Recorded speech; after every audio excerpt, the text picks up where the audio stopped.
Bonjour à tous. Alors je suis un peu embarrassé parce que il m'a été demandé de parler de l'état de l'art en géomarketing. Bon, c'est un très vaste sujet sur lequel je vais être quand même assez modeste par rapport à tous les autres intervenants qui vont venir et qui vont aborder des sujets qui, eux, sont extrêmement pointus. L'état de l'art, j'essaierai de rester relativement généraliste là-dessus et en revenir à des principes de base qui souvent ne sont pas appliqués. Donc c'est pour ça que j'insisterai dessus particulièrement. Bon, je me présente rapidement, Philippe Latour, spatialiste, partenaire d'Arctic depuis de nombreuses années. Vous voyez le type de sociétés pour lesquelles qui sont intéressés par le géomarketing, et on va retrouver toujours des grands groupes, bien sûr. Parfois, même certaines PME y viennent, donc pourquoi pas. Pour terminer, je suis co-auteur d'un ouvrage qui s'appelle Géomarketing. Bon, le principe, si vous voulez, c'est que je travaille essentiellement sur des aspects méthodologiques. C'est ce que l'on va voir ici. D'abord, le géomarketing, qu'est-ce que c'est? Ce que j'enseigne toujours à mes étudiants, c'est que c'est l'analyse du comportement des individus dans l'espace. Les individus au sens économique, bien entendu. Il y a beaucoup de sciences, bien sûr, qui s'intéressent à ces notions de comportement des individus dans l'espace, ça va jusqu'à l'éthologie, qui est la science même du comportement. Bon, mais aussi bien la politique, le marketing, l'urbanisme, etc., s'intéressent à toutes ces notions. Alors, ce comportement, comment va-t-on pouvoir le définir? D'abord, l'individu, ça peut être des personnes, ça peut être vous, moi, des ménages, ça peut être des sociétés également. Les sociétés ont un comportement dans l'espace. L'espace, eh bien, il y a quatre grandes sortes d'espace. C'est le géographique, l'économique, le démographique et le sociologique. Et puis, ce qui caractérise tout ça, dans la mise en relation entre les deux, eh bien, c'est la complexité, parce que ça n'est pas ça. Pourquoi? Voilà les quatre grands types d'espace, et puis il y a des individus qui appartiennent à ces espaces. Ici, on a une personne, par exemple, qui appartient à une partie de ces quatre espaces.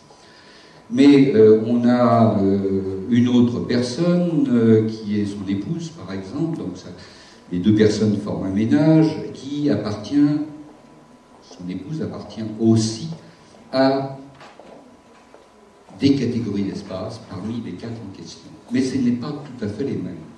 Bon. Donc, qu'est-ce que l'on est obligé de reconnaître? C'est qu'il n'y a pas deux personnes qui auront un comportement tout à fait identique. Même si ces deux personnes appartiennent à un même ménage. Le mari va travailler quelque part, donc il appartient aussi à un certain espace.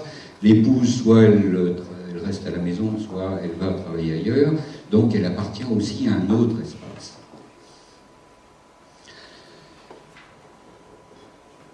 Malgré tout, il y a quand même des postulats qui font qu'on puisse travailler sur ces notions de comportement dans l'espace. Le premier, c'est de dire qu'il y a un lien qui est rationnel entre l'individu et l'espace. Ici, les personnes qui sont ici, dans cet espace ici, sont là pour une raison particulière, parce qu'elles s'intéressent à ces notions d'analyse spatiale.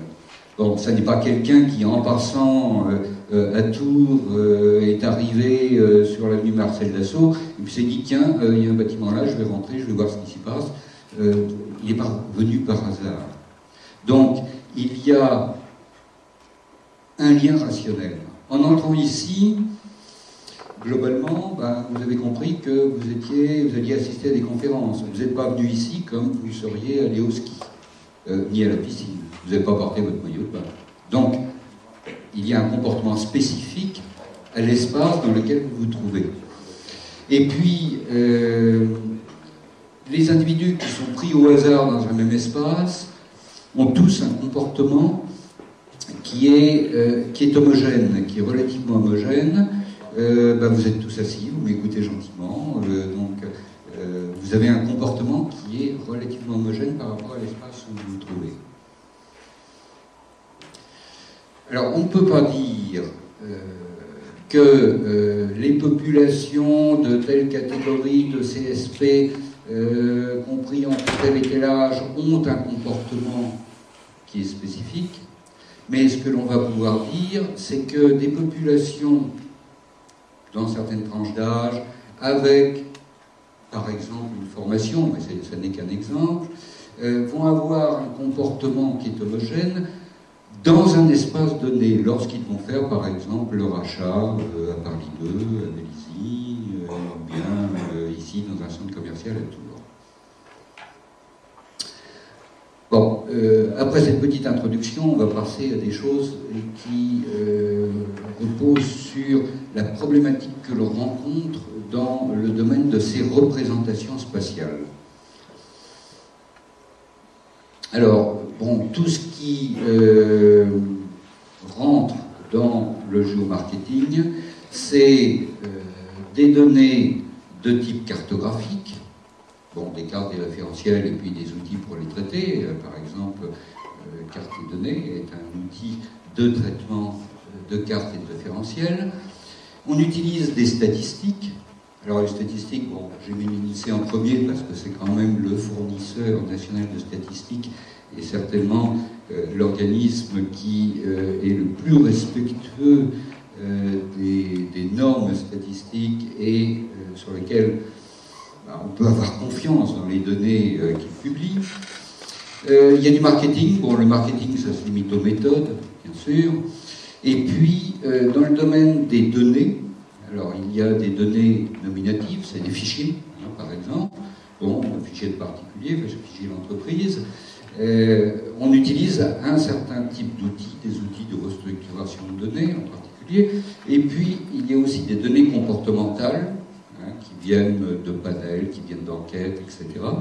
Et sur lesquels on pratique également l'analyse avec des outils statistiques.